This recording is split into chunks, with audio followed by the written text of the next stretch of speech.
নমস্কার বন্ধুরা, আনারদানা অনেকদিন পরে আবার একটা রেসিপি নিয়ে চলে এসেছি। কেমন লাগলো? আসলে মাঝখানে কিছুদিন কাজের চাপে খুব ব্যস্তই ছিলাম, আর তার জন্য গণেশ চতুর্থী ছিল, এইসব নানান কাজে। আর আপনাদের লাইক কমেন্ট তো করবেনই, আপনারা করছেন, কিন্তু আজকে চলে এসছে একটা এমন জিনিস নিয়ে যেটা না আমাদের ভালো থাকবেন, সুস্থ ভীষণ পছন্দ থাকবেন। মানে কত নাম শুনলেই মোটামুটি জিভে জল আসে। তো এটার কোনো প্রিডিফাইন্ড রেসিপি আজ পর্যন্ত আমি খুঁজে পাইনি, কোথাওই খুঁজে পাইনি। বাট রিসেন্ট পাস্টে না একটা জায়গায় গেছিলাম একটা সিস্টেম স্টাডি করতে। তো ওখানে গিয়ে আমি এই পার্টিকুলার রেসিপিটা মানে খুব অর্গানিক প্রসেসে হতে দেখলাম। তো তখন আমার মনে হলো যে হ্যাঁ, এই রেসিপিটা তো একটু আপনাদের সঙ্গে শেয়ার করা যায়। এটা আমারও ভীষণ পছন্দের একটা প্রিপারেশন। চলুন আজকে কী বানাবো আর কথা না বাড়িয়ে বলে দিই। সেটা হচ্ছে আজ বানাবো আনারদানা। হ্যাঁ, আনারদানা তো আপনারা সবাই জানেন, মোটামুটি ট্রেনে বিক্রি হয়, মেলা ঠেলাতে পাওয়া যায়, কোথাও কোথাও দোকানেও পাওয়া যায়, অনেক দোকানে। তো কিভাবে আমরা বানাবো আনারদানাটা সেটা আমি শুরু করি। হ্যাঁ, তো আনারদানা যেহেতু প্রথমেই লাগবে আনার, এটা হচ্ছে বেদানা। আমি এটাকে দুটো বেদানা মোটামুটি ইয়ে করে নিয়েছি আর কি, মানে রসটা মেরে নিয়েছি, নিয়ে শুকিয়ে নিয়েছি। হ্যাঁ, এবার ব্যাপারটা হচ্ছে এই বেদানার রস কি করে শুকাবেন বলুন তো? এটা রোদে শুকোতে পারলে সব থেকে ভালো, কিন্তু যদি রোদে শুকোতে নাও পারেন তাহলে ননস্টিক কড়াইতে না খুব অল্প আঁচ, মানে একদম সিমে দিয়ে বেশ অনেকক্ষণ ধরে এটা রেখে দেবেন, রসটা আস্তে আস্তে মরে ওটা শুকিয়ে যাবে। ঠিক আছে, তারপরে আপনারা সেইরকমভাবে ব্যবহার করতে পারেন। এবার এই আনার দানা মানে এমনি বেদানার দানা যদি আপনি রেগুলার খেতে চান সেটাও খুব উপকারী, কারণ আমরা সবাই জানি যে বেদানা is a high source of vitamin and হিমোগ্লোবিনের প্রবলেম আছে, যাদের হিমোগ্লোবিন ফ্লাকচুয়েট করে তাদের জন্য খুব উপকারিতা হয়। তো এটা আপনারা এমনি করে রেখে দিতে পারেন। তো যদি প্রিজার্ভ করতে চান তাহলে ওইভাবে শুকিয়ে নিয়ে তারপর তাতে একটু লেবু রস দিয়ে রেখে দিন, তাহলে মোটামুটি ঠিকঠাক। আমি যেহেতু ইমিডিয়েটলি করছি, আমি আর লেবু রসটা দিইনি। তো চলুন বাকি কী কী লাগছে দেখে নিই। মশলার মধ্যে লাগবে ধনে, গোটা গোলমরিচ, মৌরি, জিরে, আর এখানে নিয়েছি আমচুর। হ্যাঁ, আমচুরটা আমি একটু বেশি কোয়ান্টিটিতে নিয়েছি, মানে ওয়ান ফোর্থ কাপ মতন আমচুর নিয়েছি। তো আপনারা এই স্বাদের হিসেবে ওটাকে বাড়া কমা করাতে পারবেন।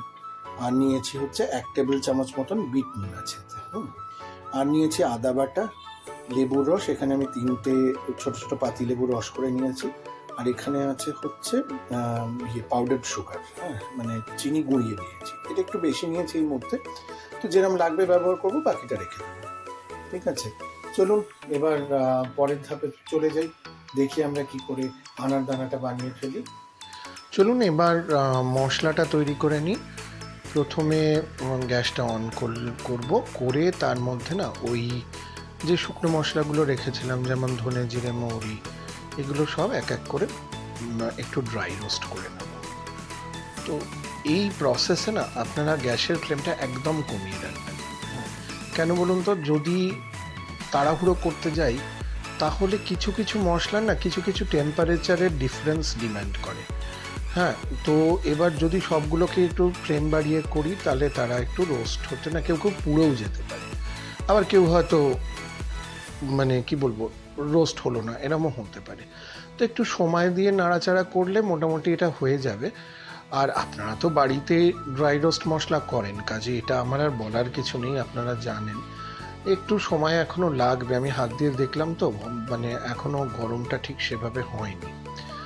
তো চলুন, হয়ে এসছে মনে হচ্ছে। এইবার আমরা পরের ধাপে চলে যাই। একটা মিক্সিং বলে প্রথমে মশলাগুলোকে ট্রান্সফার করে নেব।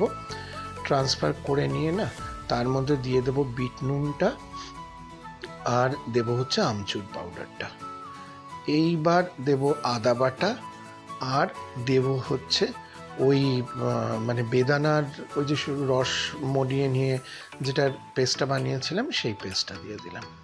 দিয়ে দেব লেবুর রস, আর দেব হচ্ছে গুঁড়ো চিনিটা। খানিকটা দেব, সবটা দেব না, কারণ এই চিনির গুঁড়োটা আমার পরেও লাগবে। তো একটু মোটামুটি মিশিয়ে নেব, নিয়ে চলুন এটা বেটে নেব। কিন্তু এইবার একটা জিনিস আপনাদের বলে রাখি, এইটা এবার যখন আমরা বাটবো না, এটার কিছু কিছু মশলা কিন্তু একটু মানে ভাঙা ভাঙা হবে, পুরো গুঁড়ো হবে না। হ্যাঁ, তো চলুন, হয়ে গেছে। এইবার যেটা হয়েছে, একটু দানা দানাও মশলাগুলো রয়ে গেছে। তো এটা আমি ইচ্ছে করেই করেছি, আপনারা চাইলে পুরো পাউডার করেও নিতে পারেন। আরেকবার চিনির গুঁড়ো দিয়ে এইটা মেখে নেবেন। দেখুন, মাখার সময় না কিরম মনে হচ্ছে একটু জল জলে থেকে গেছে, তো এটা চিন্তার কোনো কারণ নেই, কারণ আমরা তো এই রসটাকে মজাবো আরেকবার। আর এমনিও কিছুক্ষণ রাখলে এটা এঁটে যাবে। তো চলুন, এইবার গ্যাসটা অন করে কড়াটাকে একটু গরম করে নিয়ে ওই মণ্ডটা দিয়ে দিলাম এর মধ্যে। এবার হালকা হাতে কিছুক্ষণ বাদে নাড়াচাড়া করলেই ওই মানে জলীয় অংশ যেটুকু আছে না, ওইটুকু শুকিয়ে যাবে। এটা হতে খুব একটা বেশি সময় লাগে না, জানেন তো, 2-3 মিনিট লাগে। তবে একটু শেষের দিকটা নাড়বেন, না হলে পরবর্তীতে না কড়াটা পরিষ্কার করাটা ভীষণ ঝঞ্ঝাট হয়ে যাবে, কারণ এটা যেহেতু এর সঙ্গে এঁটে যাবে, তখন আবার একটু পরিষ্কার করাটা ঝঞ্ঝাট হবে। চলুন, মোটামুটি শেষের দিকেই এইবার আমাদের দানাগুলোকে বানিয়ে নেওয়ার পালা। হ্যাঁ, আমি না ইচ্ছে করি একটু বড় বড় করব, কারণ আমার এটা ভীষণ পছন্দের জিনিস। তো একটু একটা দানা খেলেই যথেষ্ট, মানে ভালো লাগবে। চলুন, এটা হয়ে গেছে। তো এবার এটাকে একটু ট্রান্সফার করে নেব। ট্রান্সফার করে নিয়ে একটু ঠান্ডাও করে নিতে পারেন, কারণ একদম গরম গরম তো মানে বলটা পাকাতে একটু অসুবিধে হতে পারে। তো আমরা একটু ঠান্ডা হতেও একটু সময় দেব, মিনিট 7-8 রাখুন না, তাতেই ঠান্ডা মোটামুটি হয়ে যাবে। বৃষ্টি হচ্ছে চারদিকে, ঠান্ডা হতে অসুবিধা নেই। চলুন, এবার পরের ধাপে যাই। এই প্লেটটা নিয়ে নিলাম, নিয়ে এতে না একটু গুঁড়ো চিনি ছড়িয়ে নেব। গুঁড়ো চিনি ছড়িয়ে একটা একটা করে বল বানিয়ে চিনিতে একটু গড়িয়ে নেব। গড়িয়ে নিলেই তৈরি হয়ে যাবে আমাদের আনারদানা। যদি আপনাদের বলেছিলাম যে চিনিটা হয়তো সবটা লাগবে না, আমি দেখলাম যে সবটাই লেগে গেল। তো যাই হোক, দেখুন, দেখতে কিন্তু বেশ ভালো হয়েছে, আর একটা অদ্ভুত ভালো গন্ধ বেরোচ্ছে। মানে এই গন্ধটা না, আমি সেই ছোটোবেলায় আমার ঠাকমা একটা মশলা বানাতো মৌরি আর ধনে দিয়ে, সেই গন্ধটা আমি পেলাম আর কি, বহু বছর বাদে, জানেন। তো চলুন, এইভাবে গড়িয়ে গড়িয়ে নিতে হবে। আমি যা মেটেরিয়াল নিয়েছিলাম তাতে আমার মোটামুটি গোটা 20 হয়েছে। তো তবে আমি তো বলগুলো সাইজ একটু বড় করেছি, আপনারা একটু হাফ করলে এটা মোটামুটি 40-45টা বার করতে পারবেন। আর এটাকে একটা এয়ারটাইট কন্টেনারে ফ্রিজে রেখে দেবেন, তাহলে এর স্বাদ গন্ধ সবই সুন্দর থাকবে। আর এমনি রোজ একটা একটা করে খেলেই তো ভালো হয়, এটা একটা ডাইজেস্টিভ জিনিস, তো বেশি না খাওয়াই মঙ্গল। কিন্তু কি বলুন তো, এত ভালো লাগে না খেতে যে লোভ পড়ে যায়। চলুন, আমরা হয়ে গেছে। কেমন লাগলো কমেন্ট করে অবশ্যই জানাবেন। ভালো থাকবেন, সুস্থ থাকবেন, আনন্দে থাকবেন। আর আমার চ্যানেলটা ভালো লাগলে অবশ্যই সাবস্ক্রাইব করবেন। আর আমাকে ফলো করতে পারেন ফেসবুকেও, কারণ ওখানেও আমি কিছু রান্না পোস্ট করি, বা আমার পুরনো রেসিপি যেগুলো আছে সেগুলো ওখানে আপনারা দেখতে পাবেন।